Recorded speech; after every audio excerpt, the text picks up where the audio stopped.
युधिष्ठिर बोले, हे जनार्दन, पौष कृष्ण एकादशी का क्या नाम है? उस दिन कौन से देवता का पूजन किया जाता है और उसकी विधि क्या है? कृपया करके मुझे बताइए। भक्तवत्सल भगवान श्री कृष्ण कहने लगे कि हे धर्मराज, मैं तुम्हारे स्नेह के कारण तुम्हें कहता हूँ कि एकादशी व्रत के अतिरिक्त मैं अधिक से अधिक दक्षिणा पाने वाले यज्ञ से भी प्रसन्न नहीं होता हूँ। अतः इसे अत्यंत भक्ति और श्रद्धा से युक्त होकर करें। हे राजन, द्वादशी युक्त पौष कृष्ण एकादशी का महात्म्य तुम एकाग्रचित होकर सुनो। इस एकादशी का नाम सफला एकादशी है। इस एकादशी के देवता श्री नारायण हैं। विधि पूर्वक इस व्रत को करना चाहिए। जिस प्रकार नागों में शेषनाग, पक्षियों में गरुड़, सब ग्रहों में चंद्रमा, यज्ञों में अश्वमेघ और देवताओं में भगवान श्री विष्णु श्रेष्ठ हैं, ठीक उसी तरह सब व्रतों में एकादशी का व्रत श्रेष्ठ है। जो मनुष्य सदैव एकादशी का व्रत करते हैं वे मुझे परम प्रिय हैं। अब मैं तुम्हें इस व्रत की विधि कहता हूँ। मेरी पूजा के लिए ऋतु के अनुकूल फल, नारियल, नींबू, नैवेद्य आदि 16 वस्तुओं का संग्रह करें। इस सामग्री से मेरी पूजा करने के लिए रात्रि जागरण करें। इस एकादशी के व्रत के समान यज्ञ, तीर्थ, दान, तप तथा और कोई भी दूसरा व्रत नहीं है। 5000 वर्ष तप करने से जो फल मिलता है उससे भी अधिक सफला एकादशी का व्रत करने से मिलता है। हे राजन, अब आप इस एकादशी की कथा सुनिए। चंपावती नगरी में महिष्मान नाम का राजा राज्य करता था। उसके 4 पुत्र थे।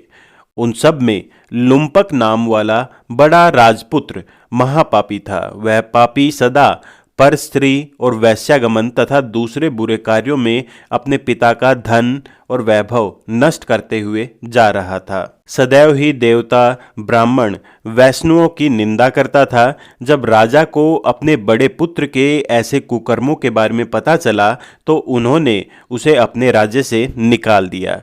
तब वह विचारने लगा कि मैं कहाँ जाऊं और मैं क्या करूं। अंत में उसने चोरी करने का निश्चय किया।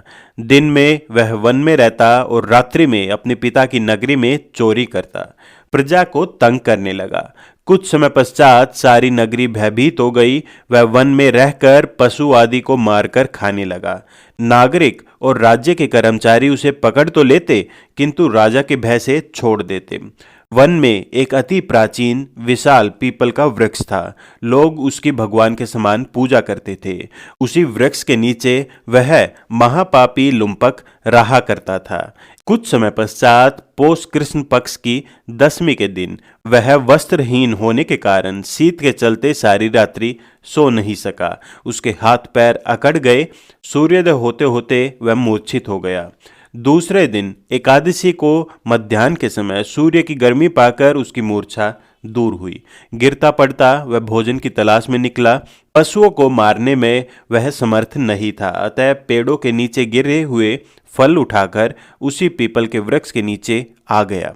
उस समय तक भगवान सूर्य अस्त हो चुके थे। वृक्ष के नीचे फल रखकर कहने लगा, हे भगवान, अब आपके ही अर्पण है ये फल, आप ही तृप्त हो जाइए। उस रात्रि को दुख के कारण रात्रि को भी नींद नहीं आई। उसके इस उपवास और जागरण से भगवान अत्यंत प्रसन्न हुए और उसके सारे पापों को नष्ट कर दिया। दूसरे दिन प्रातः एक अति सुंदर घोड़ा अनेक सुंदर वस्तुओं से सजा हुआ उसके सामने आकर खड़ा हो गया। उसी समय आकाशवाणी हुई, हे राजपुत्र, श्री नारायण की कृपा से तेरे सारे पाप नष्ट हो गए। अब तू अपने पिता के पास जाकर राज्य प्राप्त कर। ऐसी वाणी सुनकर वह अत्यंत प्रसन्न हुआ और दिव्य वस्त्र धारण करके भगवान आपके जय हो कहकर अपने पिता के पास गया। उसके पिता ने प्रसन्न होकर उसे समस्त राज्य का भार सौंप दिया और वन का रास्ता लिया। अब लुम्पक शास्त्रानुसार राज्य करने लगा। उसके स्त्री, पुत्र आदि सारा कुटुंब भगवान नारायण का परम भक्त हो गया। वृद्ध होने पर वह भी अपने पुत्र को राज्य का भार सौंपकर वन में तपस्या करने के लिए चला गया और अंत समय में वैकुंठ को प्राप्त हुआ। अतः जो मनुष्य इस परम पवित्र सफला एकादशी का व्रत करता है उसे अंत में मुक्ति मिलती है। जो नहीं करते वे पूंछ और सींगों से रहित पशुओं के समान है। इस सफला एकादशी के महात्म्य को पढ़ने अथवा श्रवण करने से या फिर दूसरों को सुनाने से मनुष्य को अश्वमेध यज्ञ के फल की प्राप्ति होती है।